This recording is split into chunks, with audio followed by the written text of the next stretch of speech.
Hello there, boxing fans around the world. Thank you for joining me once again here on Talkin Fight for another episode of Boxing News Today. Um, just for those of you who are visiting the talkinfight.com site, just a brief note. We're upgrading it, and you might not see some thumbnails here and there, but nonetheless, stay tuned. Come back often, and check out what we've done. I think you'll be excited. Anyway, let's move along to the first item of the day. That would involve Jermell Charlo.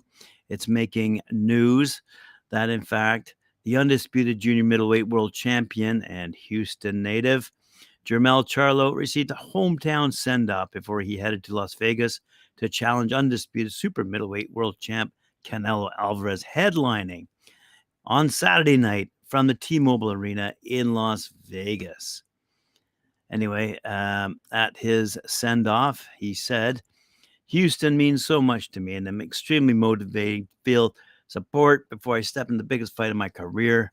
He said, me and my brother Jermall have been putting it on for our city for so many years. And on Saturday, September 30th, I know I'm going to have Houston in my corner. I can't wait to represent what this city is all about. It should be also noted that they'll be fighting for what we shall call a special belt. It is called the Pueblo belt, or Puebla belt, actually. The WBC has unveiled the stunning new Puebla belt designed by Angelica Moreno in the Talavera de la Reina workshop. It will be presented to the winner of the historic undisputed versus undisputed match featuring Saul Canelo Alvarez and Jermell Charlo, taking place this Saturday. Upcoming fights as well to mention. Fast-tracking super welterweight King Callum Walsh, still in America, will make his New York debut in the theater at Madison Square Garden on Thursday, November 9th. That's going to be broadcast, by the way, globally on UFC Fight Pass. The 22-year-old Walsh, he's 8-0, 7 knockouts, will make his second defense of his WBC US silver title against Ismael Villarreal. So, what does Freddie Roach have to say about the Jermell Charlo and Canelo Alvarez fight?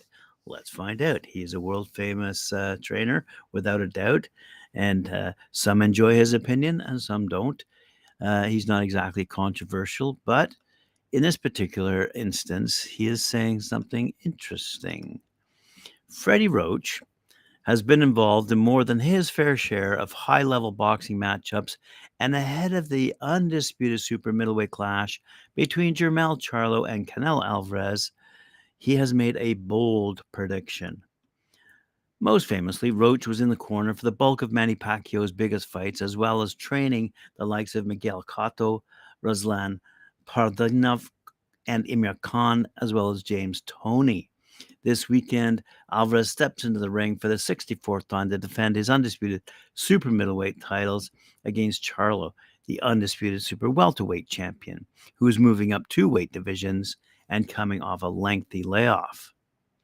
The fight, as I just told you, takes place at the T-Mobile Arena over in Las Vegas, and Roach told a group of reporters that he sees deterioration in Canelo. He said, Canelo has had an outstanding career, and even though I had Triple G winning their first 2 fights, I was impressed with the way Canelo fought him. If Charlo was fighting the version of Canelo before he fought Triple G, I would favor Canelo. But that's not the case. This version of Canelo will not be able to handle Charlo. By the way, Charlo stands at 6 foot tall and has knocked out plenty of his opponents in the 154-pound division. But it's fair to say Canelo has a granite chin and has never looked hurt in any of his many world title fights, while also winning plenty by knockout. However, the Wildcard Boxing Club founder Roach likes what he sees in Charlo's attitude. He's mean and defiant, and better yet, he backs that attitude up with his talent. He cannot be intimidated. He has a great chin and doesn't get fazed by getting hit. Charlo is downright vicious inside the ring. He then acknowledged that both men can fight before making his final prediction. A knockout win for Charlo, he says. I think Charlo will have too much firepower for Canelo to handle, especially at the higher weight. Canelo needs to stay away from Charlo's left hook. The question is, can Canelo stay away from Charlo's left hook?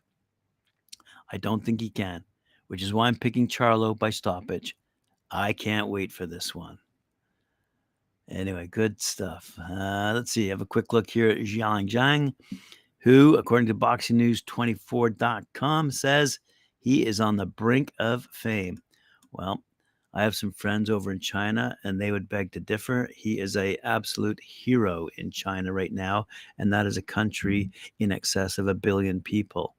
According to Jake Tiernan, writing for BoxingNews24.com, WBO interim heavyweight champ Zhilei Zhang has put himself in the world title picture with his third round knockout victory over Joe Joyce last Saturday. The only question is, when will that happen? Zhang, who's 26-1-1, has all the ingredients to become a world champion and a true superstar. And keep in mind what Eddie Hearn said the other day. He's not an elite champion. He's a world-class champion. What the heck that means is beyond me. Anyway, however, with Tyson Fury holding the WBC title hostage, fighting non-boxers, and IBF, WBA, WBO champ Alexander Usyk expected to face his IBF mandatory Filip Hrgovic next, Zhang is going to be aced out until next year. Zhang will have to stay busy fighting the best possible available and willing opponent for December, and then see how things look in the title picture for the first quarter of 2024. The options for Zhang to fight in December, according to Tiernan, Anthony Joshua, which, as we know, Hearn has said could be possible. Efe Jagba, I'd like to see it. Joseph Parker, Otto Wallen, Martin Bakoli, Aslan. Oh yeah, this is one we should be looking forward to. Arslan Makhmudov, Jared Anderson. Okay, one of our favorites here, Talkin fight, but is he really ready for 40-year-old Zhilei Zhang? I don't know. And Frank Sanchez in the mix, as well as Andy Ruiz Jr. So will Zhang get a title shot soon? So Tim Bradley says, I would hope there is. This guy put on a sensational performance. No one stops Joe Joyce. Joe Joyce has never been down as a pro or amateur. He flattened him with one shot, and the way he did it was spectacular. He set the shot up from the opening bell, shooting the left hand downstairs, getting Joe to move left. Once he moved left, he set him up with this vicious right hook, catching him sleeping him. It was a great performance. I want to see more of this guy. I think he can definitely be a star. I love his character. He's charismatic. Big bang, he said. Chinese power. I like that. He sells himself extremely well. He's a big guy with punching power, said Bradley.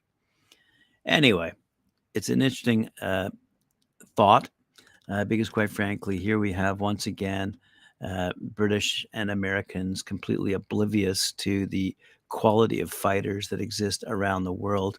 And Zhilei Zhang is one of those that they've completely ignored. And now he's about to absolutely destroy the upper class of the heavyweight division. Speaking of destroying, it's too bad that Savannah Marshall has had her injury. But now the WBC has ordered Shadasia Green to fight Franchon Crews-Dezurn for the vacant super middleweight title in the women's category. News broke last Friday that undisputed super middleweight champ Savannah Marshall is out until next April due to injury, prompting the WBC to name her champion in recess and order mandatory challenger Shadasia Green to fight another challenger for the vacant title. According to ESPN, they said that challenger is Franchon Crews-Dezurn, whom Marshall lifted the titles from earlier this year. It was inevitable.